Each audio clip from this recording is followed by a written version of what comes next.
Ullilevi Omar, Chukas, Tovshin Samadalit. Here, the Rebbe Zt said, there are many times that we mentioned the concept of Zois Chukas HaTorah.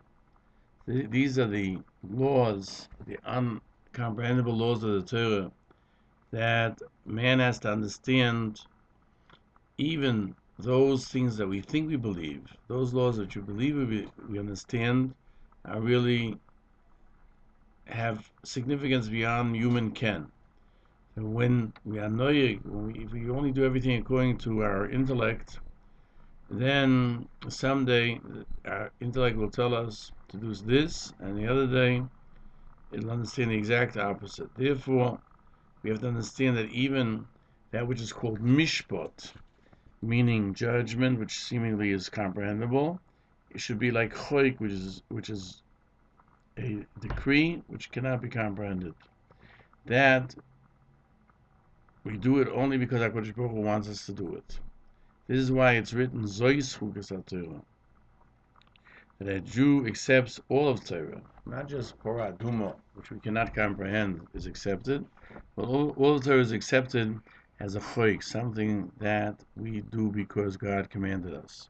And He doesn't do it because I understand what I'm doing. Furthermore, the Rebbe Zt added, Rabbi Yankov Kamenetsky Zatzal once said, and it's brought down in his Sefer, Emes Li'Yaakov, what the Chinuch says on the mitzvah Porah Aduma. Mitzvah zu rafu yodi, v'iro levatzis piro leho klal. That the Chinuch says, here I don't want to even begin to conjecture why we have a Porah Aduma. We have the ashes of the red heifer to purify a person, because from this mitzvah we understand and learn that all the mitzvahs have to be done as a sense of an edict rather than of our understanding of them. And therefore, whatever reason a person will find in Porah Aduma will mitigate his action in all mitzvahs.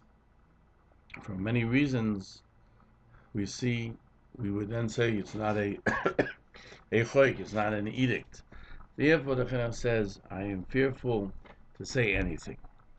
By Shalshudas, the Rebbe Zt said, Zois Chukas HaTorah. All the commentaries ask, why is it Chukas HaTorah? We're not talking about the Torah, we're talking about the Porah Aduma, the red heifer, that is burnt, and its ashes are used for the purification of someone who has come in contact with a dead body of man, a human dead body.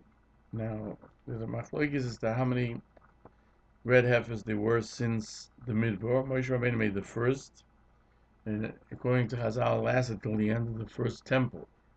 The second one was from the second till the seventh, or the second till the ninth, were done by the second temple, and Mashiach will make the final Porah Aduma. And here it says, the Rebbe says, that from Parshas Porah we learned all of Hilchos Mitzvahs HaTorah. It teaches us that everything, our whole life, has to be done as an edict of HaKadosh Baruch Hu. Torah is there to tell us how to lead our life. Rashi explains, Zois Chukas HaTorah, because the Sultan says that the world counts Yisrael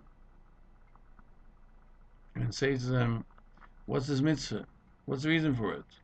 Therefore, here it says Chukah. Here it says specifically to safeguard us. Like the Bible says, you don't have to answer. This is something which is a Chukah. And in a sense, it teaches us when it comes to other logical arguments that people supposedly have against Torah, that you can answer, this was received from heaven, this is what we do. And therefore, we have to learn from this Parsha that just we don't understand mitzvahs Porah Aduma, why and how it causes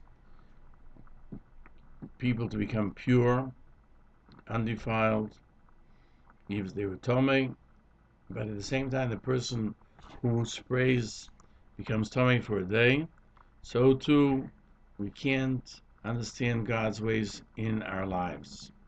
We know the story of the Bostoner Rebbe Zt. That one time he banged on the bima where you read the Sefer Torah, and he said to the congregation, "You know what I would do if I was Rebbeinu Shalom, if I was the Creator?" And everyone thought they're going to hear good words about Klal Yisrael. This is what I would do for Klal Yisrael.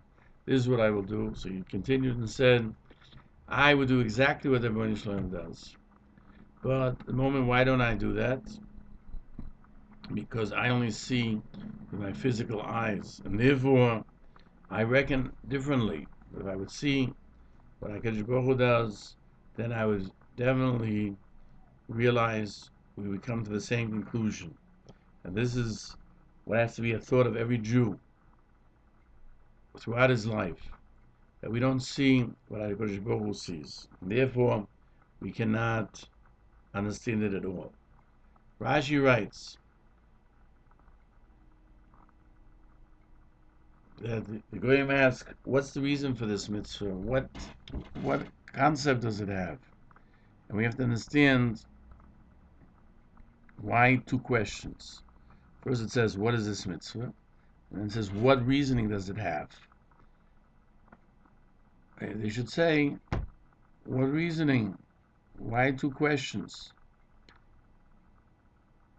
And when a person is lacking in faith and in belief, then a person has different questions. What's the reason for this? What's the reason for that? When a person has belief, then he doesn't ask, what is the reason for this? What is the reason for that? But he knows it's min Hashem. And Rashi, at the end of his words, writes, therefore, here it says, Chukas. It is an edict from before me. The first asks a question, why does it say Chukas? Why does it say Gzeira? An edict rather than Chok. The answer is, there's a difference between a Chok and an edict. Chukas, we don't understand when you do it. But even so, we can comprehend the ultimate action that it occurs from it. But an edict, one never comprehends, and no one ever has a contact with it. Therefore, it says, HaKadosh Baruch Hu gave us this choik that right now we don't comprehend it. What does it want? To purify, to defile. But afterwards we'll understand it. This is what life is all about too. We can't understand everything that takes place. But when a person has belief, he sees that HaKadosh Baruch Hu does what's best for him. As Chazal tell us, Kol Da'ovid Rachmono, the Tav Ovid. Everything that HaKadosh Baruch Hu does is for our benefit. We find in the Medrash, in Kehelas, Adam Loim Torah, a person learns Torah and he forgets for his benefit. Because if he would learn Torah and he would never forget, he would only learn for 2 or 3 years, go back to work, and he wouldn't look into it any longer. But now that he forgets it, so he has to continuously remind himself by studying it again and again. We see from this that through learning, even something we think is not comprehended, is not good, Chazal tell us is good, even forgetfulness can be a benefit to cause us to remember to review. That's why it says Zois Chukas HaTorah. It doesn't say Chukas HaPorah, because Porah just teaches us about life, that we have to comprehend that we don't understand and never will the ways of Hashem, but we have to accept it because it is for our benefit.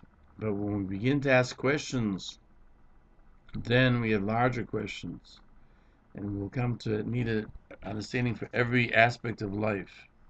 Therefore, people sometimes stray from the path. If he has belief, he accepts HaKadosh Baruch Hu will cause good things to happen to me, that I'll be able to understand then he's able to comprehend tefillah. Then he can go ahead and pray. He won't say, what is my prayer worth? But lacking that emunah, then he starts to ask the question, what does the God need my prayers for? And the answer is he doesn't need your prayers. You need to do it. He doesn't need your mitzvahs. It's for your benefit. That's Zois Chukas HaTorah. Not just one choik. It's something that the whole world, the whole life of a person's world exists on it.